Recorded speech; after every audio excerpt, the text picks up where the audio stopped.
I did not lose my son in a war. I did not lose him to some sudden accident when he was a boy, or to some disease that crept in and stole him piece by piece while I stood helpless at a hospital bed. I lost him because I was too proud to pick up a phone. That's the truth. And I'll tell you something, it tastes bitter every time I say it. Bitter like old coffee that's been sitting on the burner too long. You swallow it anyway, but it burns going down.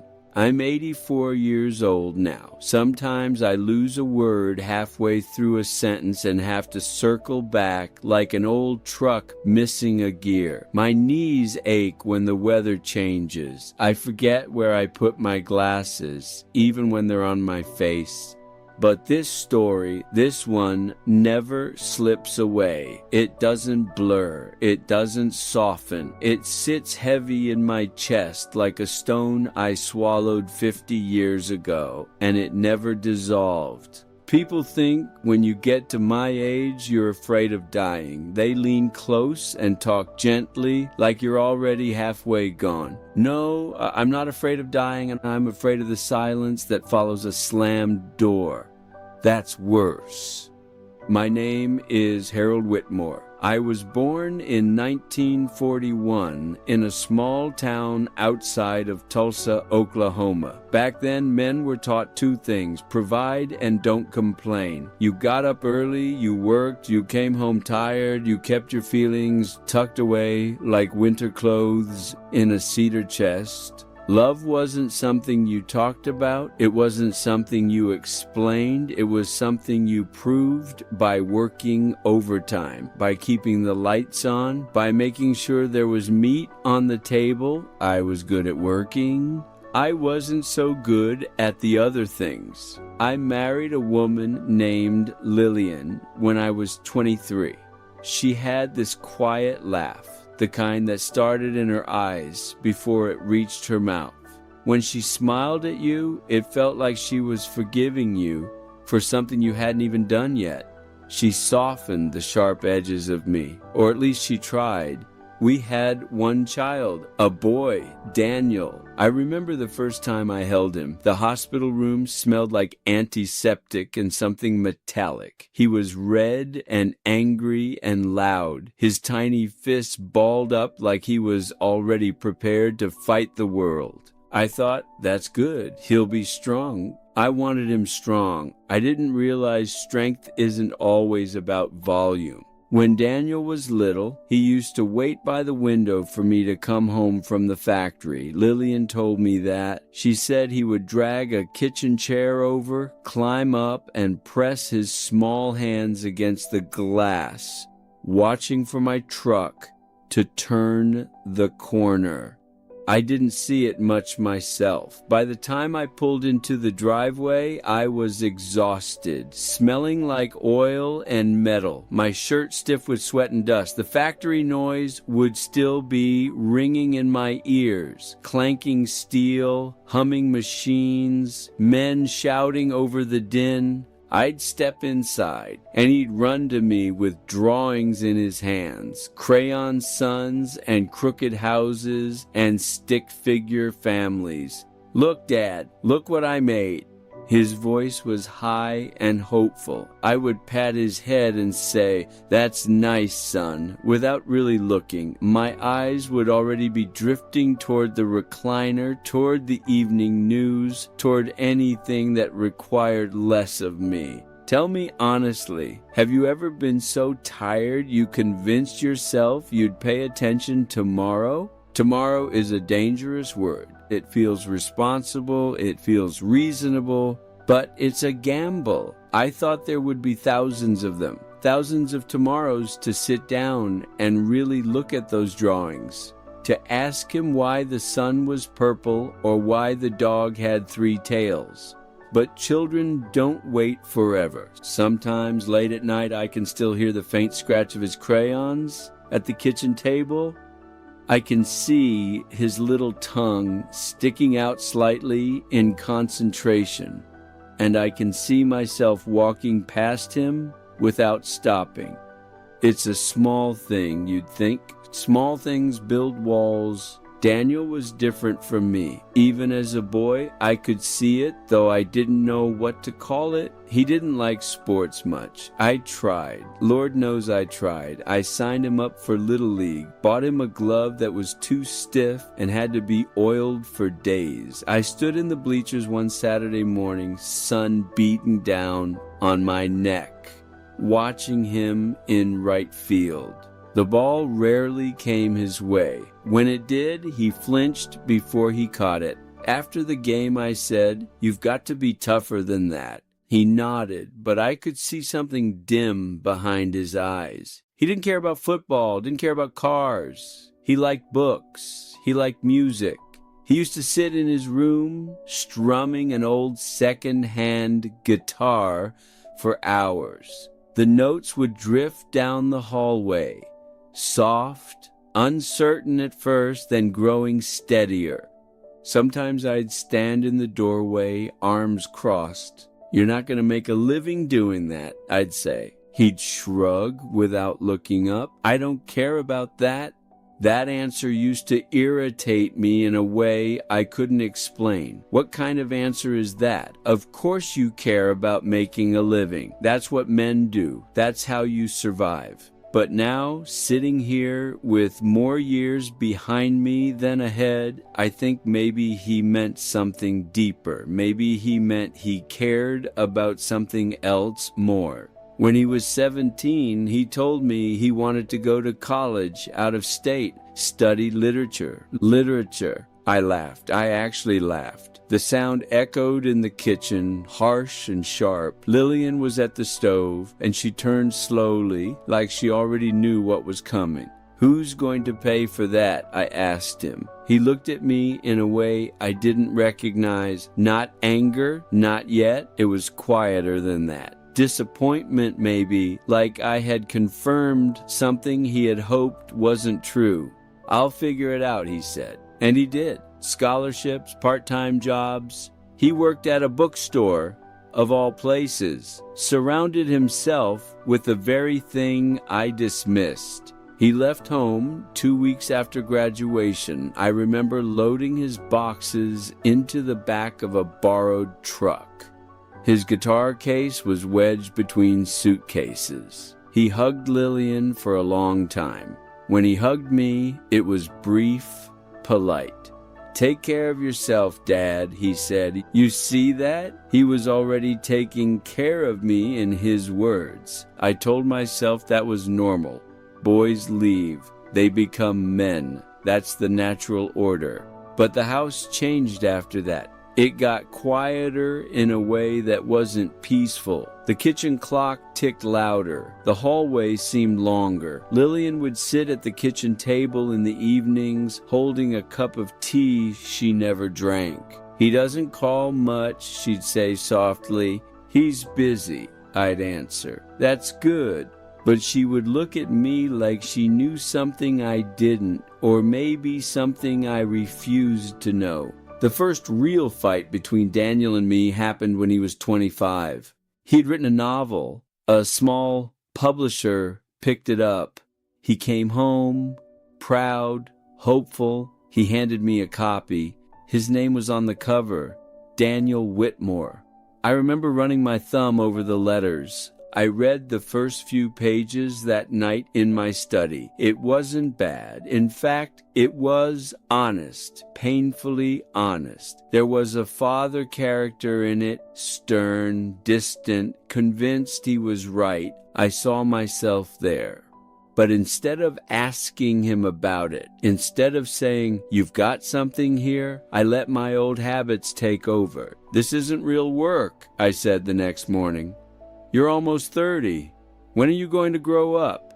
I can still see his face. He didn't yell. That would have been easier. I could have matched anger with anger. He just nodded slowly. "I kept waiting for you to be proud of me," he said. "I don't think you ever will be." Something in my chest tightened, but I felt attacked. That's the word, attacked. So I defended myself instead of listening. "You're too sensitive," I snapped. "The world doesn't owe you applause." He left the next morning without saying goodbye. And this is the part where most people think I ran after him. I didn't. Pride is a strange thing. It feels like strength while it's quietly poisoning you. Weeks passed, then months. Birthdays became cards instead of visits, then postcards, then nothing. Lillian would suggest I call him. "You're his father," she'd say.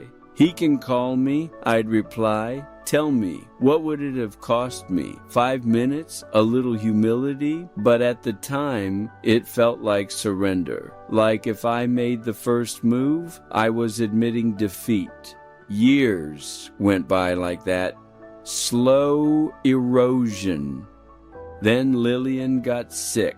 Pancreatic cancer, fast, merciless. The word itself sounds like something breaking. The doctor said 6 months. His voice was clinical, detached. I remember staring at his tie instead of his face. Daniel didn't know. Or maybe he did. Maybe she told him in those letters she kept writing late at night.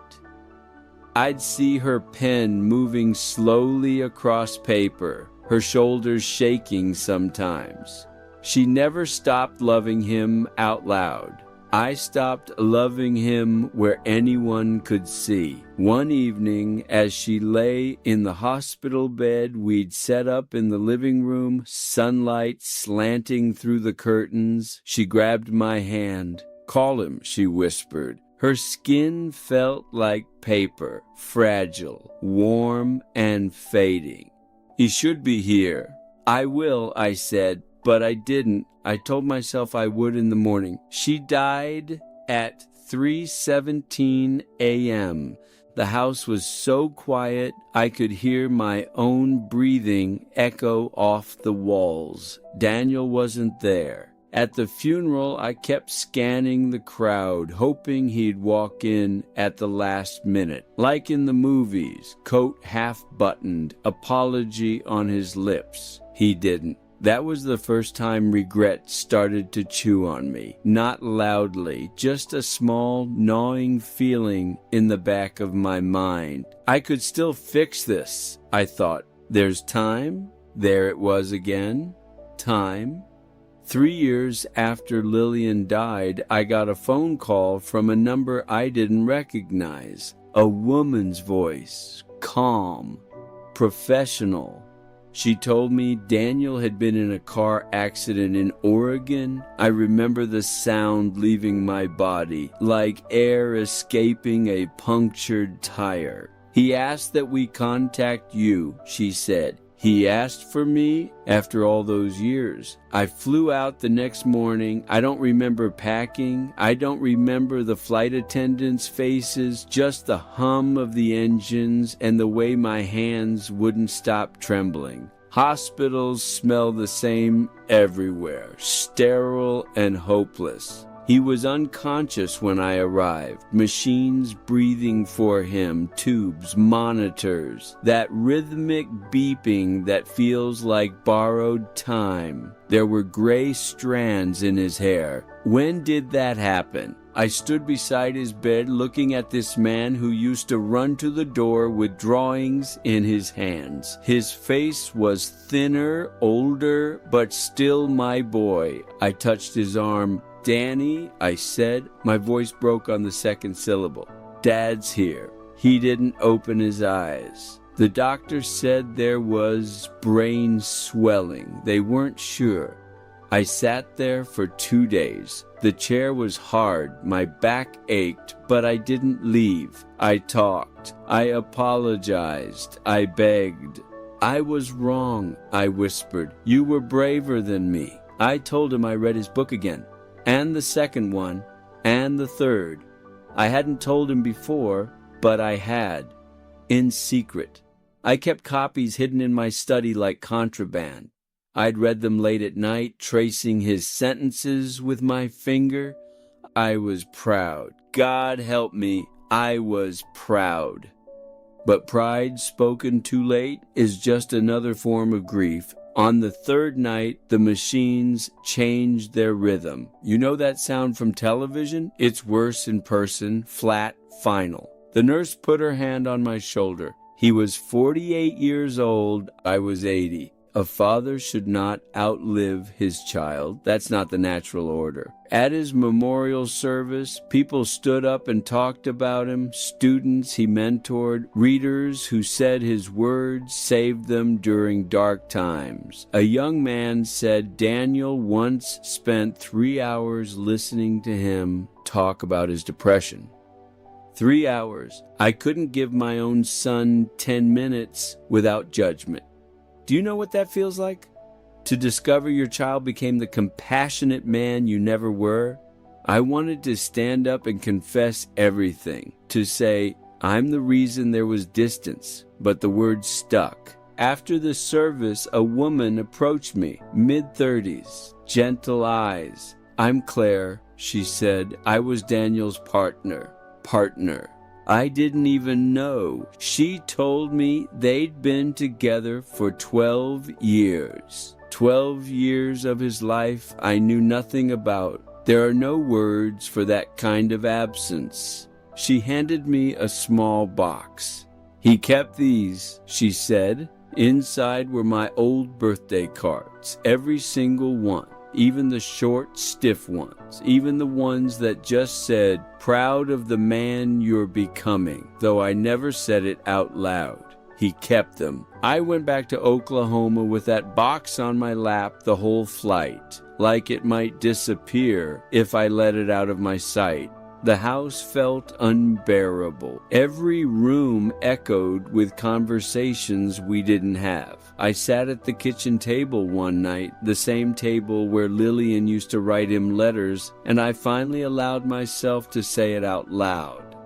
I failed him, not as a provider, not as a disciplinarian, as a father. You think you're shaping your children, but sometimes you're just carving distance between you. If I could sit across from my 40-year-old self, I wouldn't yell at him. I'd just ask, why are you so afraid of tenderness? That was my real weakness, not anger.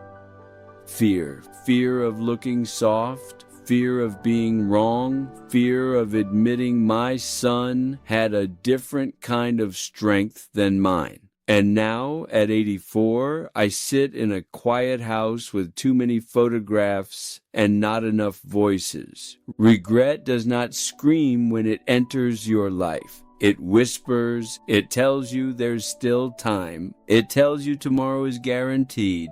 It tells you your pride is protecting you. It lies. If you are holding on to a grudge with your child, let it go. If you are waiting for them to make the first move, don't. If you think saying, I'm proud of you will make you look weak, say it anyway.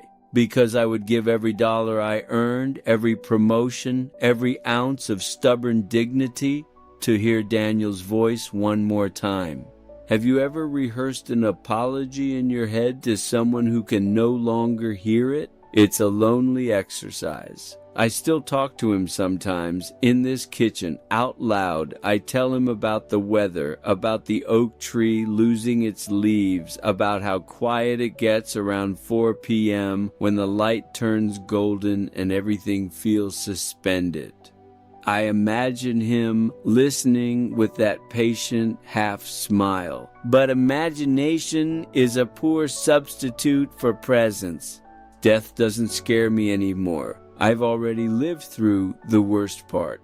The worst part is knowing the wound was preventable. So here's my advice from an old man who learned too late. Don't confuse authority with love. Don't let pride speak louder than your heart. And don't assume there will be a better moment to mend something fragile. There might not be. If someone you love is still breathing, you still have a chance. That's more than I have. I don't know how many mornings I've got left. My doctor speaks gently these days. That's never a good sign. But before I go, I wanted to leave this here. Not as a performance, not as wisdom polished and packaged, just as truth. I was a stubborn man. I loved my son, and I didn't tell him nearly enough. If you take anything from my story, let it be this. Call them today, not tomorrow, because one day the phone will ring and it will be too late. And you will sit at a quiet table, staring at your hands, wishing you had chosen love over being right. I'll be here a little longer, sitting with my memories, trying to forgive the man I used to be. God bless you.